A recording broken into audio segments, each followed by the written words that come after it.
Hi everybody, Mike Beer here, taking a look at some stakes action down at Gulfstream Park on Saturday. 3 stakes races on the Saturday card, 2 of those stakes races on the grass. We'll begin with race number 9, the $75,000 Honey Ryder. It's for 3-year-old fillies. They're going to go 1 mile and a 16th on the grass. Let's take a look at this field, a big field here.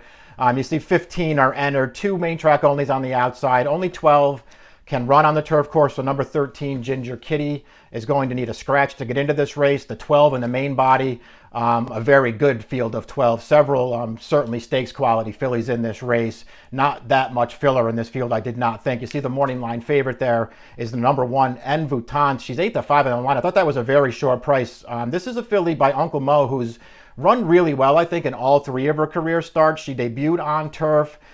She ran okay in that race to finish 3rd. Since then, they've switched to turf. I do think she's to dirt. I do think she's improved on the main track in her 2 starts. I think they made her that the morning line favorite in here just based on her maiden win last time, where she earned a 95 by her speed figure. But again, that race was on the dirt.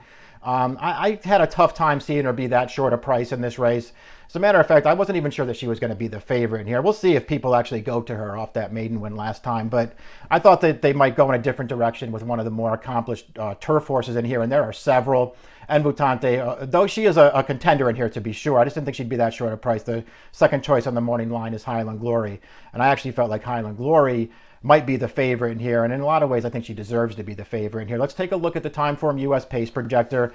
They are predicting a fast pace for this race. We'll see how that plays out. I wasn't sure that they had to go that fast. Number 9, Astoria Kitten, is out there on the early lead. She's a filly who, showed some speed as a 2-year-old in New York. She's off a layoff here, making her 3-year-old debut. They do have the morning line favorite Envoutante up close to the pace. They also have Highland Glory up close to the pace. Which we'll see. If they go that fast, I didn't think that she would be necessarily too close, but she's a versatile horse. She can certainly stay closer. A long shot, the 7, La Russia, is up there. She looks like she's overmatched in here. Maybe the 12, Seducer, is the key to the pace in a lot of ways because she showed real easy and strong speed when she wired maidens in her career debut last November at Aqueduct. In the Sanibel Island last time, her 3-year-old debut, they took her off the pace and it didn't really work out for her. I wonder if they'll try and send her from the outside post. That could certainly force this pace to get a little faster. Let's take a look at some of the contenders really quickly here. Envoutante, we already sort of touched on. She can win this race. I do think she has ability. I think she's looked good basically in all 3 of her races. I just wouldn't take a short price on her. I think she's facing a really good field of turf fillies in this race. And the 8-5 morning line, it's way too short. The number 2, Highland Glory, is the horse who I feel like should be favored in this race and maybe ultimately will be. She has a big turf pedigree for Barclay Tagg, and since they've switched her over to turf, she is 2 for 2. I liked her maiden win quite a bit back in January. I thought she got a great trip and ride from Paco Lopez that day, but I also liked the way that she won that race. Traveled strongly throughout. Once she got clear in the stretch, won that race very easily under strong handling, I thought. They stepped her up in the Sanibel Island for her second career turf start. Let's take a look at the replay of that right now. Ran well in this race. Got a wide trip off the pace on the outside all the way, a good 4 wide on the turn. And you see her in the stretch. She's very game. This isn't the most visually impressive win, but this is a nice win because the horse that she's running down, Cheermeister, who was on the lead the entire way, is a quality filly. Very underrated, already a multiple stakes winner. Highland Glory deserves some extra credit there for running down a really good horse. I thought she ran well there. I think she's the horse to beat in the Honey Ryder on Saturday. Mamina's team, the 3 isn't a horse I want to talk about too much, but she's run 4 times on turf. She's run pretty well in all 4 of them. Highland Glory ran her down in that maiden race back in January. 2 starts later, Mamina's team did get a maiden win finally. That's her most recent start on April 2nd. I don't love her in here. I'm not way against her. I just feel like they made her way too short a price on the morning line at 6-1. I don't see her being that short at all in here. I think she'll drift up significantly off the line. Not that she's one of the horses I wanted in here, but if you like her and you were disappointed with the morning line, I sort of feel like you're going to get a better price than that on her. Michelin is the 4. I'm a fan of hers. I've liked her from day one. To me, she looked very green early in her career. Had real trouble keeping a straight course in the stretch, and I think it worked against her a couple of times. She was a stakes winner in her second career start down at Monmouth Park in the sorority, but even in that spot, had real trouble keeping straight in the stretch. When she finally straightened herself out, she came with a good finish to get up in that race. Mike Stidham put a pair of blinkers on her in an allowance race down at Tampa. in December, and I thought that the blinkers really made a difference for her. She was much straighter. It felt like she was way more focused, did not get in through the stretch. I liked the way she split horses and came with a really good finish to get up in that race. Her two most recent starts, both in grade 3 races, the Swedish Chant 2 starts back. Let's look at the replay of that. I wanted to show this replay because both she and Ivietsu are exiting that race. This is a race that was dominated on a rated pace by the aforementioned Cheermeister. And I thought Michelin ran great in this race. They took her back. They did not get very aggressive with her at all. You saw as they came into the top of the stretch there that she was over behind horses. Ultimately, she had to alter course to get out to the clear. And then she came with a really good finish. It was too late, but she was getting up in that race. I thought that was a very unlucky loss for her. And then they brought her down to Tampa for the Florida Oaks. And she didn't run as well that day, but she had post 12. Paco Lopez was riding that day. He could never get over to save any ground with her, and she was basically stuck 4 wide throughout the running of that race. Couldn't get into contention, got a little tired in the stretch. I don't think that race is as bad as it looks. I actually think Michelin is talented. I think she fits well in here. I think she's very dirtied up off of her last 2 races. And if that pace projector is right, it's probably going to help her as much as it helps anyone in here. So she's a horse that I definitely want to be using. The number 6, Stunning Sky.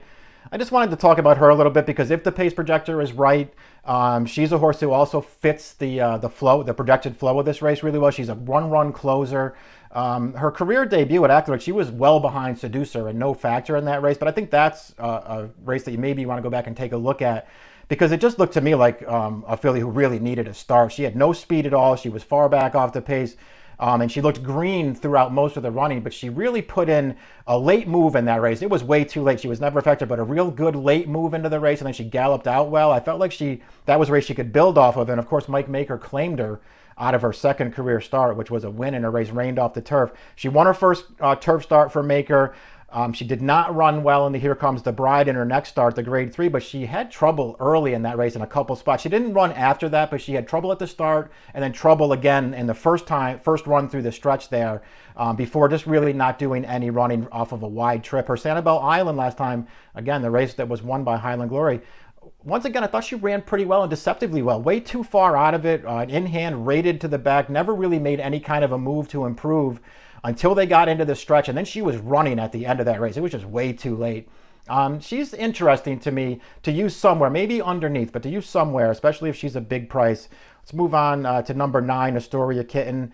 You know, it's her 3-year-old debut for Danny Gargan, a very dangerous trainer.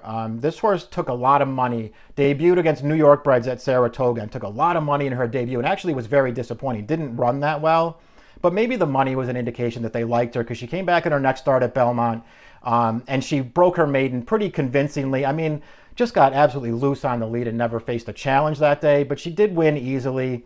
Maybe it suggests that the money was right first time out for her. They ran her in the Chelsea Flower in her final start as a 2-year-old in November.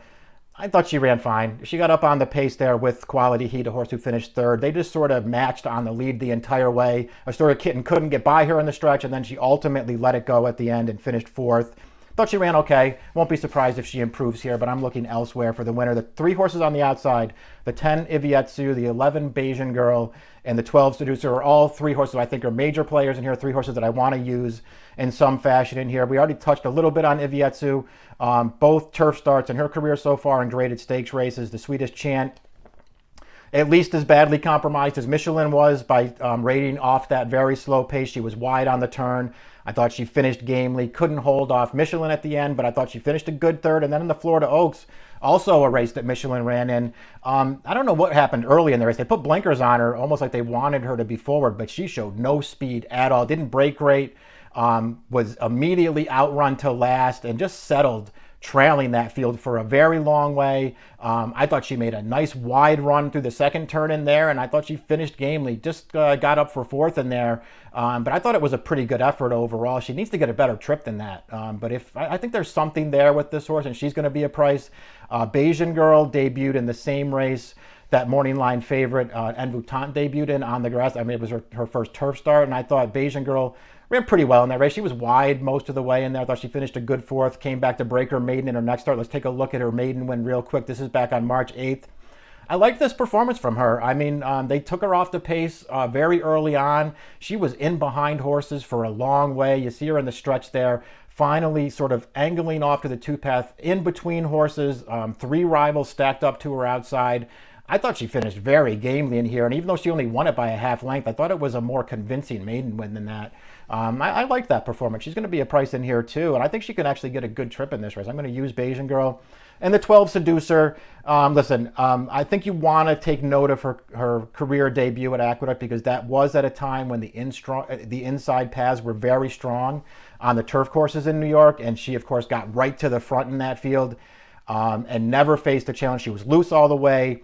Won it very easily. So maybe she just rode the strongest part of the turf course, but I just thought she looked really good winning. And, you know, maybe the turf course had something to do with it, but I still feel like it showed that this filly has a lot of talent.